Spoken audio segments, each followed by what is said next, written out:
start today with a joke to bring a little levity to the day. And there was a woman who took her 16-year-old daughter to the doctor. And the doctor said, "Okay, Mrs. Jones, what's the problem?" Mother says, "It's my daughter, Debbie. She keeps getting these cravings. She's putting on weight and she's sick most mornings." The doctor gives Debbie a good examination and turns to the mother and says, "Well, I don't know how to tell you this, but Debbie is pregnant. About 4 months would be my guess." The mother says, "Pregnant? She can't be. She's never been left alone with a man. Have you, Debbie?" Debbie says, "No, Mother. I've never even kissed a man."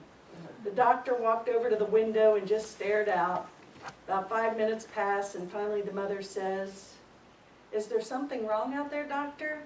Doctor replies, "No, not really. It's just the last time anything like this happened, a star appeared in the east and there were 3 wise men coming over the hill, and I'll be damned if I'm going to miss it this time."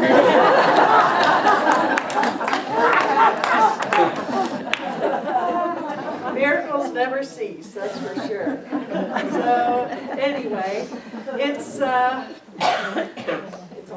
all fun and games. But anyway, I wanted to talk about the solstice today.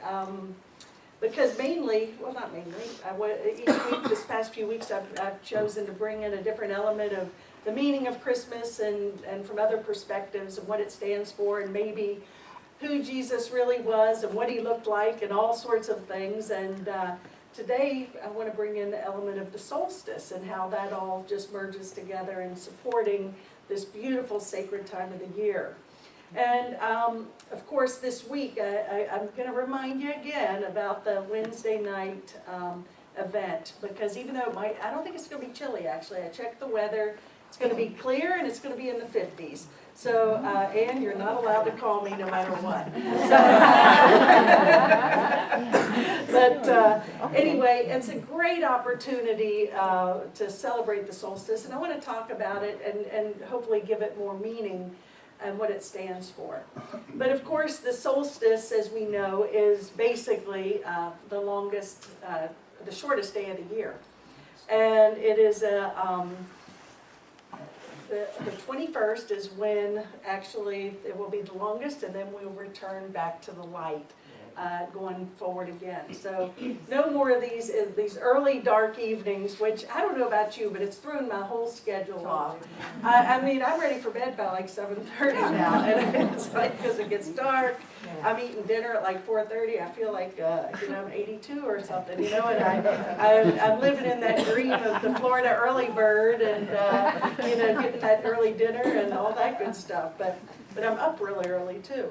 But anyway, it really is about marking the end of autumn and starting winter. And worldwide interpretation of the solstice, varies across many, many cultures. And of course, there's lots of, I think the common denominator, though, in the solstice is the recognition of rebirth. And that's really what this whole holiday season is standing for, and about the rebirth of the Christ light. And to recognize that the birth of Christ consciousness, the baby Jesus in the manger, is just one representation of many masters, many beings of light who have come here on this planet to be that light. But it's also about us recognizing that they really came to teach us that that light that dwells within them dwells within each and every one of us. So it is about them. It's about Jesus this week, obviously, but it's more, in my mind, about the rebirth of that light within each and every one of us, and to do what we can do to fortify that and be prepared to receive that fully. Otherwise, as I've shared the past couple of weeks, and I'll paraphrase it, we can have 1,000 rebirths of this baby in the manger, but until we have that rebirth of the Christ consciousness within, it's all been in vain. So every moment we're choosing light or darkness. And the solstice is really an opportunity to reflect on that and to be willing to lay aside all of our fears and evaluate and see where we want to move forward in the new year.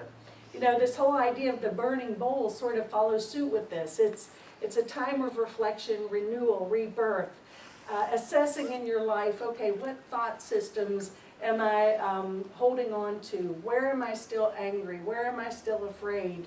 Who have I not forgiven? And of course, make yourself first on that list. Because all forgiveness ultimately is self-forgiveness. If I was truly a healed being of light, if I recognize that, I know we all are that already, but if we recognize that within ourselves, then we would have no need to judge. We would be accepting of everything and everyone. And I'm going to jump ahead just a little bit here because this quote is so meaningful to me. And Paramahansa Yogananda, I am just really loving this group. And I've said I've been drawn to Yogananda and his teachings, but what I've learned and integrated and how it's supported everything I believe has just been really a magical experience. And we did watch a film this past week, Jesus' Life in India. And it was really a wonderful, wonderful movie. And, you know, it was a documentary of where Jesus was from age 12 to age 30, which in the Bible, there's no reference to that. It's like the lost years of Jesus. Well, he was actually on sabbatical for 18 years, teaching and studying and learning and performing miracles. And it was very interesting. I saw that one of the fellows being interviewed was from the Vatican, and he was just like furious. They were even asking him these questions where Jesus was, and he's like looking dumbfounded. Well, it's not in the Bible, so it never happened. But but there were 18 unaccounted years of this beautiful man's life, which I really do believe in my own heart and soul existed, and he did great things in those years. But Paramahansa Yogananda has been such a great sort of getting me recharged, re-energized, realigned in supporting my core beliefs. And, you know, it's so hard sometimes when life's throwing all this stuff, or seems to be. You know, it's not been a very good past couple of months, I'll admit it, for more than one reason. But it's been challenging. And there's been a lot of grief, and there's been a lot of upset and anger, and lots of things happening. So, and I have to say that my responses to some of these situations have not been my most stellar moments. I've taken the bait a couple of times, and I've responded in ways that it's like, who was that? I didn't know that I even was capable of lashing out like that. And yeah, I think that at some point in the world of form, I could justify it and say, well, you know, this really is crappy, and it's just, you know, I'm justified to feel this way because there's victims here, and this is happening, and this is painful. But once I get past that, and the anger, and sort of go inside and pray about it, I realize that either I'm in or I'm out. Either I'm in the mind of God or I'm out of the mind of God. I'm either, you know, the one thing that the Course in Miracles definitely expresses to us over and over and over and over is there's only two emotions, and they're love and fear. And you can't be in the middle ground anywhere. You're either in love or you're in fear, period. And so I don't think I was in love a few times lately. And so anyway, because, you know, that justification fits in that little gray area, not in the love or fear. But the reason I'm saying this is because really everything I've been sharing and reading about from Yogananda recently has supported my true belief in knowing this. And I do think that, and I'm truly not a person, I am a person who, I look at my stuff, and I've got stuff, and I get angry, and I get afraid, but I examine that. I want to own it. I know it's not about anyone or anything else, and so I'm paying attention to what's going on. And so not to justify it, but I think that for a little while there, I allowed myself to go through the grief, and I allowed myself to go through the anger, but then it's like, okay, now when are you going to take that breath and move on? And So what Yogananda says, and I really know this to be the truth, is he says, be fair with God. Perhaps he has something better for you than what you're praying for. It is a fact that sometimes your most fervent prayer and desires are your greatest enemies. Talk sincerely and justly with God and let him decide what is right for you. If you are receptive, he will lead you. He will work with you. Even if you make mistakes, don't be afraid. Have faith. Know that God is with you. Be guided in everything by that power. It is unfailing, and the truth is applicable to every one of you. And so it all boils down to, we play around and we want to achieve and accomplish and do all these cool things and manifest and we, have a great time. But then we get it, and it's like, no, that's not really what I wanted. And as it says here, sometimes our most fervent prayers can be our greatest enemies. Be careful what you ask for, you just might get it. And so it all to me boils down to, I want to be an example of what this holiday represents. I want to see the world through the eyes of love. I want to be I choose to be a forgiving being. I choose to follow this example because I don't know what anything is for. I really don't. I think I do, and I try and figure it out. And sometimes it works, sometimes it doesn't. But I do know that when I fully surrender, let go, and be guided, that life shows up in bigger and better ways than I could ever imagine.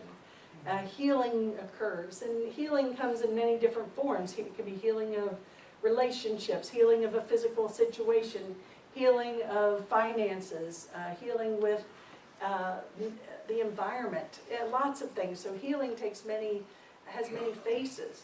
But when God's will is done above all else, what else could we ask for? Because that is the greatest and the most divine mind. And to me, that is what this whole holiday represents, is us being willing to everything that muffles that light, and what is that? That's judgment, fear, attack, defense, all of these things. Everything that is keeping that light from shining brightly, examine and say, okay, I place this in the light in the hands of God to be shown upon with light and healing and forgiveness. And when we do that, the whole game changes. It really does. So I'm not letting myself, I really choose to go into this new year and with as healed of a mind as possible. I really am choosing to invite all of us to know that there is a greater plan out there for each and every one of us that we could even imagine. But fear is a veil. Judgment is a veil. Attack and defense thoughts, those are all veils to our greater good.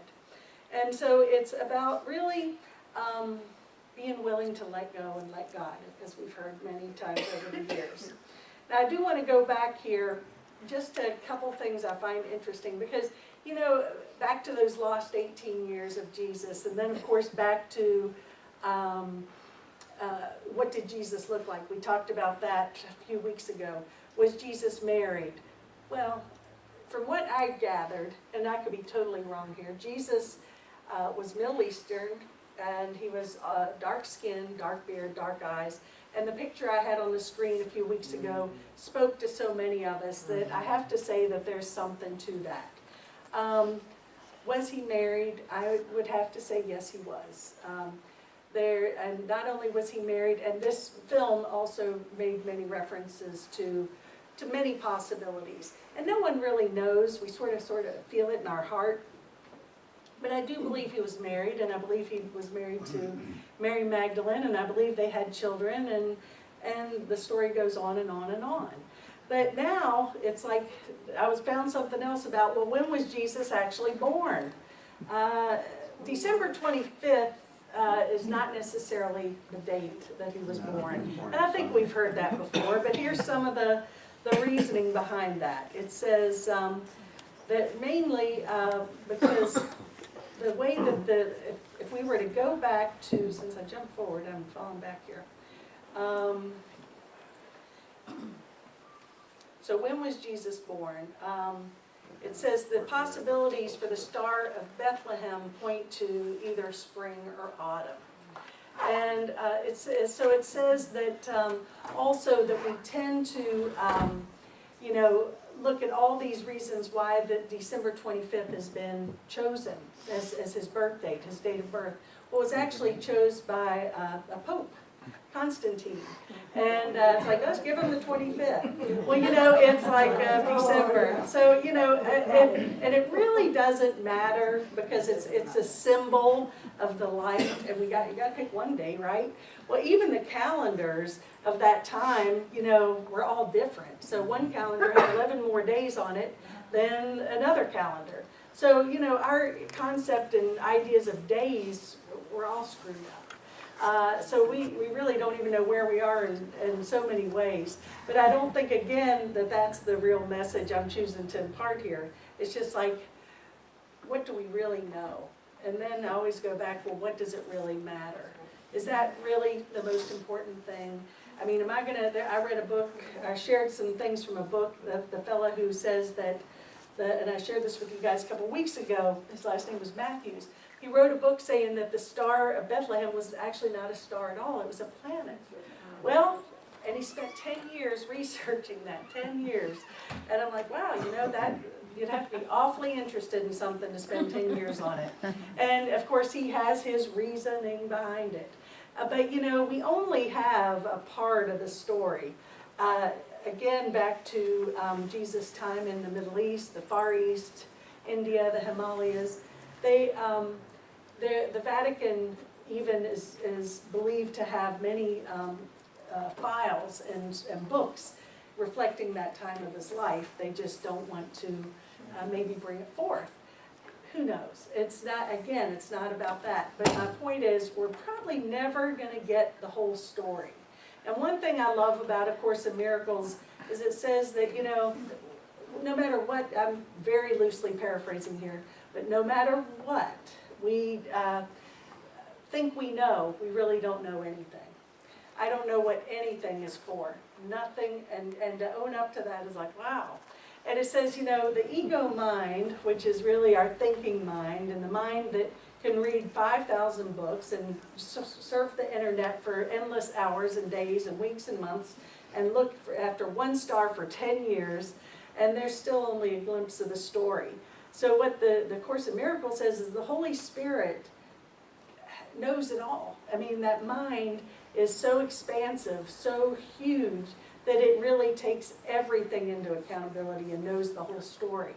Well, our little mind, our ego mind, the part that only knows, the mind that knows a little bit, that's the one that judges and thinks it knows what it's talking about but doesn't have a clue.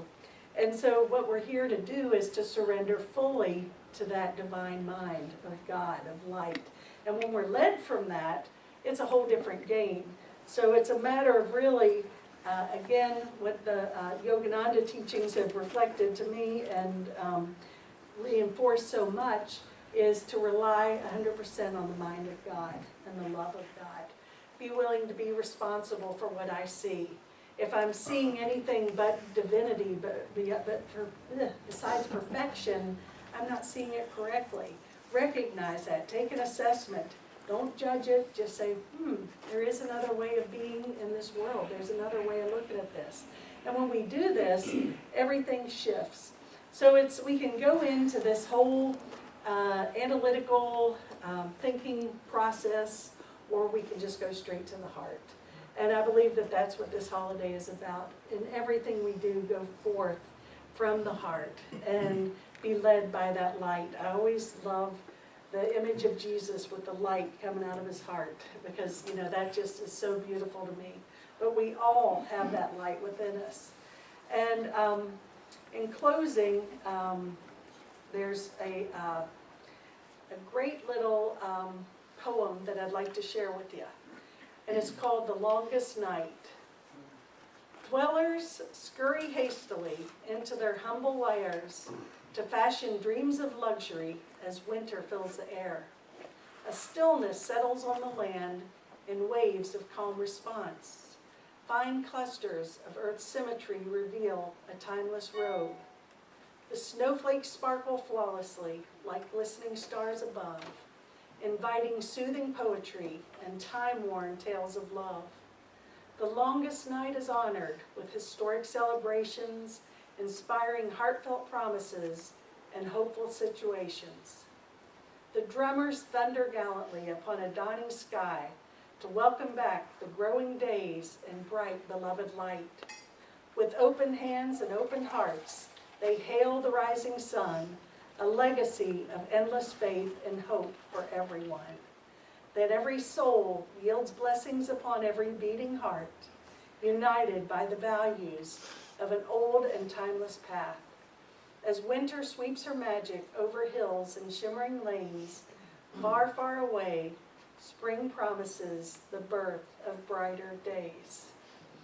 And that was written by a gal named Amelia Dashwood. And it's just this whole time of rest and renewal, being prepared for spring. And I just find that so beautiful. And just a little note here in closing, that's something I found very poignant, is just remember, Christmas is the time of year when all faiths put away their beliefs and celebrate paganism.